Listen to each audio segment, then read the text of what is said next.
Hello everybody and welcome back to another episode of Neufund telling the world what's going on. This is actually the first episode of our newly released video podcast promised to you on Monday in our new newsletter. And what we're going to do is just do a basic news roundup of the last week's news and kind of developments. We saw some crazy stuff going on in the Bitcoin and crypto ecosystem, and so let's just take a quick look around.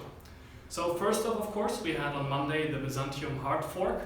There was an announcement by the Ethereum team 4 days earlier that this was happening, and so far everything seems to be technically okay, but at the same time we have some trouble with the price going down. We're not sure whether that's related, but yeah, the price definitely is going down, and so we'll see where that goes from here.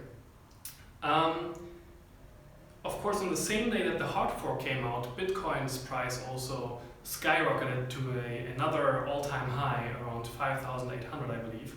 And now we're again going down. So the price volatility is as crazy as ever, and so we'll see whether maybe some stablecoin solutions in the future might provide some release, but we'll get to that in a minute.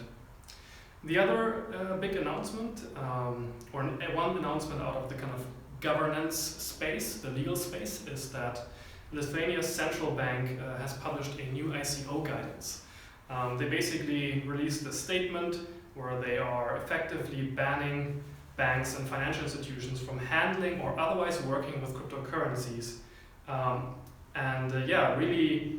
Not exactly cracking down, but definitely giving some taps on the fingers and asking people to be more circumspect in how they handle these issues. Of course, all of the links that I'm talking about here will be in the description and in the news roundup, that you can check them out yourself. Furthermore, we have Gavin Wood of Ethereum fame and Parity announcing on Twitter that there will be this new feature in Parity, especially for making ICOs more secure, more actionable for humans. And it's a secure, human-readable document signer built right into the trusted signing module. And so what that means is that you can make it easier for people to sign documents, to interact with the ICO documents, and to also, I believe there's some way of having somebody pre-register their address directly in those nodes. So definitely a step forward, although have heard from some developers that they don't like that Parity is being overloaded with feature load in a sense. But of course, there's always differences in vision where a certain implementation should go. Next up, we have EOS being accused of being a money laundering scheme. Of course, this is nothing new overall. Everybody who does something of import or size gets accused of these kind of things. But there has been some suspicious activity found inside the project, and so it definitely looks like people should take a closer look. If you are an EOS holder, take a look at the Ethereum thread, at the Reddit thread on Ethereum Reddit subcommunity, and check out whether it really is a scam or whether you are affected by it. So yeah, definitely check that out. Also in the land of countries doing some crypto stuff, Russia has actually announced that they are issuing a crypto-ruble.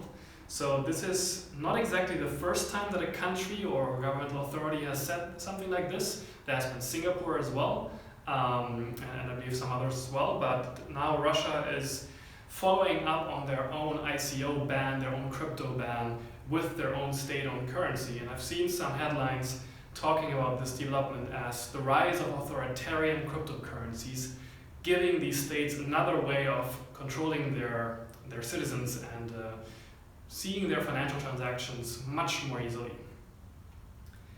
Something for the fun of us, there was this hackathon in Waterloo, I believe, in Canada, and the CryptoKitties website won that hackathon.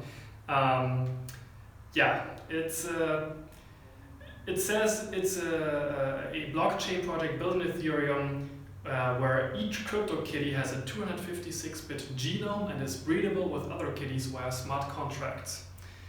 certain physical characteristics that can only be unlocked through breeding. There are a nigh unlimited number of possible combinations, etc., etc. So they've basically made this fun Tamagotchi-style game on Ethereum using crypto kitties. Why not? Then we had Josh Nussbaum, the partner at Compound, publishing his blockchain project ecosystem. And he built this beautiful map of the ecosystem itself. You can see it here. I can also show it, of course, in the links.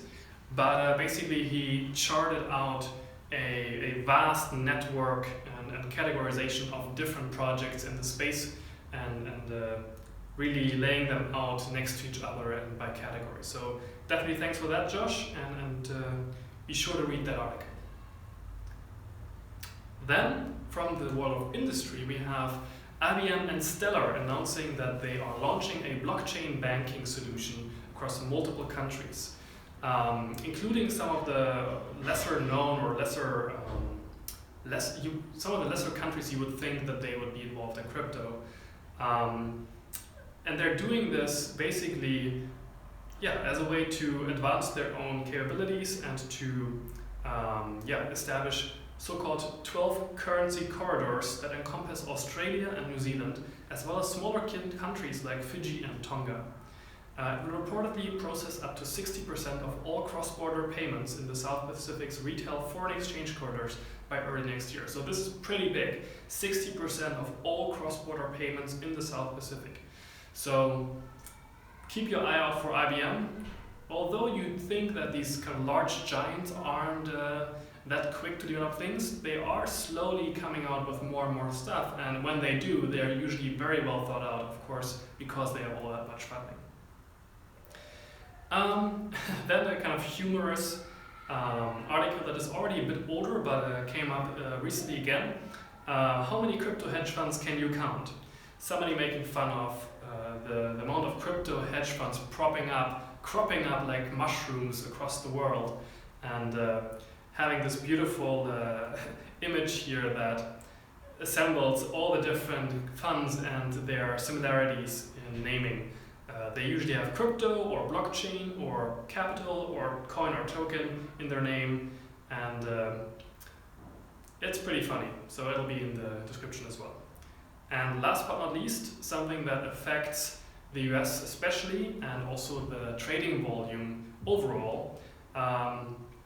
Bitcoin and altcoin exchange Bittrex is eyed with suspicion due to thousands of mysterious account closings. So we've already seen Bitfinex now having to shut down, where 40% of the trading volume in North America goes through, and that trading volume having to move elsewhere. It really seems like the American exchanges are suffering badly from the SEC announcement and consequent focus on their trading activities of coins and tokens. So that's it for today. We're going to see where everything goes. Of course, Bitcoin had its beautiful day on Monday. Let's see how this week flourishes out. And if you have questions or comments, leave them below. And we'll look forward to the next episode.